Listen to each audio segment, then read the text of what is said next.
In this video, I'm going to show you the top 5 most common questions that come up in correctional officer interviews, and I'm going to help you plan brilliant answers that will get you the job as a correctional officer. So let's look first at what you're going to learn by watching this video. So firstly, we're going to run through the answers to the most common questions that you'll get asked in these interviews. I'm also going to show you the key facts that you need to know to be prepared for your interview, some questions to ask after your interview, and also the common mistakes that people make in correctional officer interviews that cost them the job.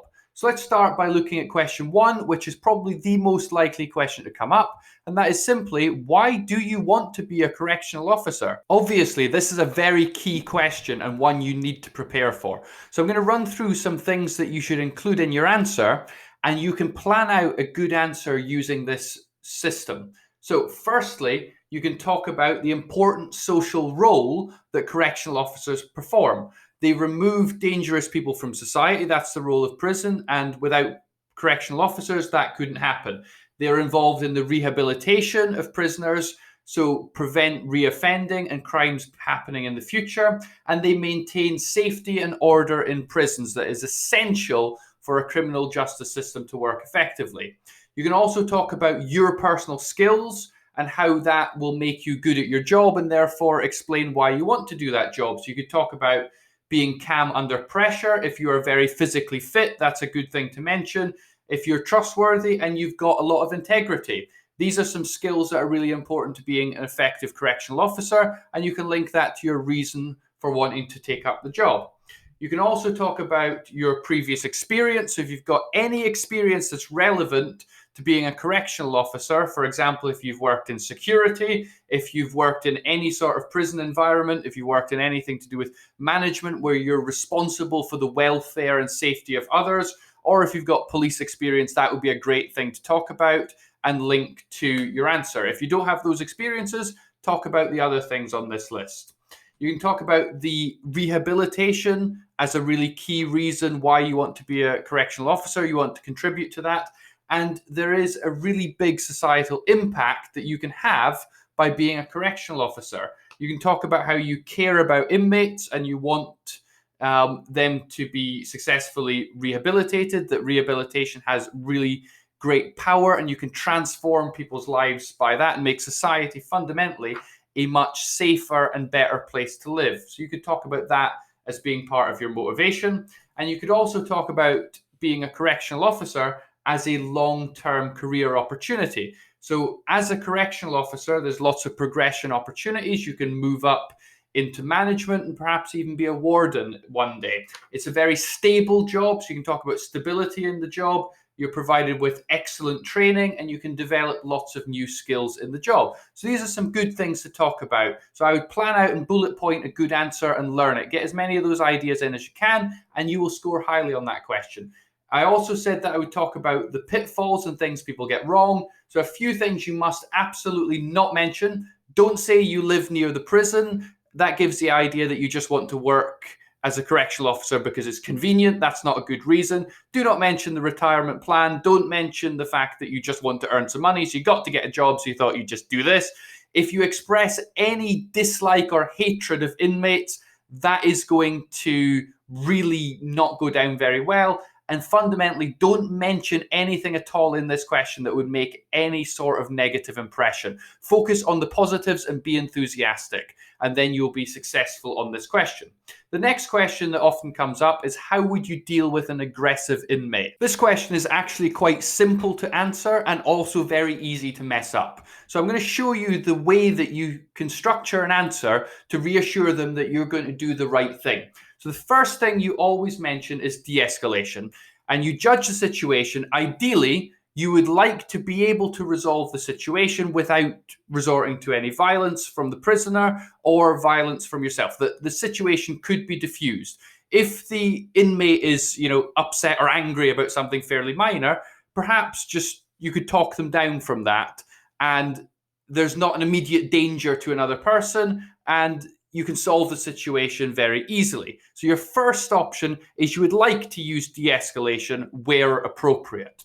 You then need to be clear that aggression is not acceptable, that you're not going to tolerate violence towards another inmate, violence towards a visitor, or violence towards other members of staff. Violence is just not acceptable at all, and be very clear on that fact. The next thing you say is that you will always use your training, that your training will inform exactly how you deal with this situation. And different prisons will have different policies, and you will always follow that policy. So if you are taught that in a particular situation you use a particular method of restraint, then that is what you do. You always use your training to deal with these situations in the correct way. Then the next thing you do is you reiterate your fundamental duty as a correctional officer. Your duty is to prevent aggression, prevent violence from happening. So you don't want to be winding up and annoying and getting prisoners angry. You want to be calming prisoners down and getting situations under control. And also your job is to protect the prison community from aggression and violence. So anyone that is in the prison is in your care, and it is part of your job to prevent any harm and protect people from experiencing physical violence. You want to minimize and remove that by intervening in these situations. So if you get those 4 ideas in your answer, you will pass this question successfully, and then you'll get more training as you go through the training process, and you will be better informed about how you actually deal with this in practice. You're just trying to get the job, and you will receive training. They just want to be reassured you're going to do roughly the right thing in this question. The next question is a simple question, which is, what is the point of prison? And you want to prepare for this question, because if you don't know this, it's not going to go very well. This is really fundamental knowledge that you need to have. And the way you structure your answer is to think about it in 2 ways. There is the positive, redeeming aspects of prison, and there is the punishment and negative punishment type aspect. So look at it in 2 different ways. So the first thing is the positives, which is that prison for inmates is a place where they receive some education, rehabilitation, and that they are discouraged from committing crime again because prison's not very pleasant, and that they've been given a program of rehabilitation. This is the positive and beneficial aspects to society from prisons. There is, on the other hand, a punishment aspect where people are deprived of their liberty. They have done very bad things, and therefore they lose their freedoms. They are there to protect the population. You have people that have done really terrible things and people who are very dangerous, and they are taken out of the population and put in a place where they are unable to do these things to the wider population. They prevent crime, again, by removing dangerous people from the population, and they act as a deterrent, as a way to say, if you do these bad things, this is where you're going to go, and it's not a very nice place, and you have no liberty and no freedom. And so therefore, it's best not to commit crime, because this is where you could end up. So talk about the positive aspects of rehabilitation, and then talk about the negative punishment aspects. And if you do that, you're showing a full view of what prison actually is and the point of having prisons in a society. So that's how you answer this question. Let's move on to the next question, which is a really simple one, but one that you can answer badly. And that is, are you afraid of inmates? This question can often come as a surprise and is often answered with a lot of tough guy talk that isn't really appropriate and doesn't really suggest that you've thought about it very much. Fundamentally, though, there is a right answer, which is no. If you are terrified of inmates and absolutely petrified of the idea of being near any criminals, then this is not the right place to work. However, if you go into the tough guy talk, you're perhaps not really showing a sufficient awareness of what the job actually entails. What you want to say is that you're aware of the danger that inmates present, that they have in the past committed crimes and therefore are much more dangerous than the average person, and so there is a reason to be skeptical and careful around them. You're not going to be terrified of them, but you're going to be a bit more careful. You have to always be vigilant that these prisoners are more volatile than the average person, and therefore they're going to jump from normal to highly violent much, much more quickly than you would expect the average person to. You want to also be very confident. You're not afraid of prisoners. You're not terrified of them. And if you were to show inmates that you were afraid of them and you were to walk around without an air of confidence and really look like you're scared, they will pick up on that and you will lose the ability to do your job effectively. You have to walk around confidently and exude that confidence. Don't show any weakness. You want to always use your training and be very informed about the people that you're working with, particularly the inmates, and knowing their past and their histories so that you can use that to inform how you behave. And you're always skeptical that things can change very quickly and that you are working with people who are way more dangerous than the average person, and you're very keenly aware of that. So you see, when you answer this question carefully, the answer is no, but there is another side of it where you have to say, in a sense, yes to a little bit. It's not that you're afraid and terrified of them, but you are aware of the fact that they present a danger and you have to be careful of that. So if you say no, but then explain the things on this list, you actually give a really good answer to this question. So let's move on to question number 5, which is, what does a corrections officer do? What do you actually have to do? And this is one where you just need to memorize it. And basically you answer this question with a list and you just list the things that they do. So let's run through the responsibilities that you will actually have. Fundamentally, the number one responsibility is that you ensure the safety of staff, inmates, and visitors. That is your primary role. You're also involved in the supervision of inmates. Inmates are not going to be left completely to their own devices to do whatever they like without anyone seeing them. That would be a very bad idea, letting them mix completely freely with no supervision. You escort inmates. They may need to go to, say, a medical appointment, so they need to go outside of the prison. And well, obviously someone has to go with them because they're probably not going to come back voluntarily. You monitor inmates. You're aware of what they're doing, and they may be wanting to hide certain things, contraband. You're monitoring that and removing contraband from them. You also have to check numbers. So obviously you should have the same number of prisoners in the morning as you do in the evening, assuming no one's been released. So you always check that there's the right number of people, doing a lot of head counts and roll counts. You're responsible for maintaining order in the prison. Maintaining records may be part of your role. You may have to use, and probably will at many points in your work, have to use physical restraint, and you'll be trained how to do that. You'll be involved in rehabilitation and showing prisoners the correct way to be in society.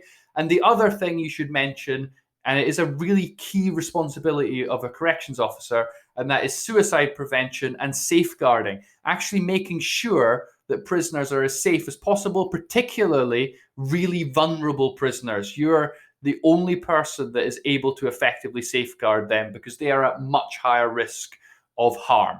So list all of these in your interview and you will show that you have a good understanding of the fundamental aspects of the role.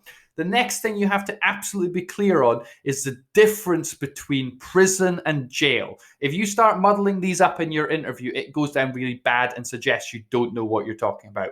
So in general, jails are for shorter stays, for people who are awaiting trial. The people in jail may be innocent. If you were to work in a jail, you will be processing and dealing with many, many people who are innocent, who are there because they are suspected of doing something, but when they actually go to trial are actually found not guilty. There will be many, many cases of that. So you've got to be aware of that. Jails tend to be run by local governments, and people who commit minor misdemeanors tend to serve their sentences in jail and not in a prison. For prisons, that is where someone has actually been convicted of a felony. They're for longer stays. The people in prison have been found guilty by a judge. They are typically run either at the federal level or the state level, and they're typically much, much larger. So make sure you're absolutely clear on which one you're applying to. Are you applying to be working in a jail or applying to work in a prison? And do not muddle them up, because it goes down really bad and suggests you don't know what you're talking about. Many people get it wrong. Make sure you're one person who gets it right. And finally, here's a bonus one. Here's some questions that you should ask at the end of your interview. The first question you want to ask, that's the one on the top left, is ask about the next steps in the hiring process. When will you find out if you've got the job or not? Show that you're enthusiastic and you really care about knowing that. Show that you're interested in your team. prisons really only work well if all of the officers work together as a team. And so show an interest in the team that you're working with. Show that you actually care about being really great at your job by asking, what should you do now to be really well prepared for day one? The next thing you could ask is, what is the characteristics of a really outstanding correctional officer? What does the interviewer think a correctional officer should be like?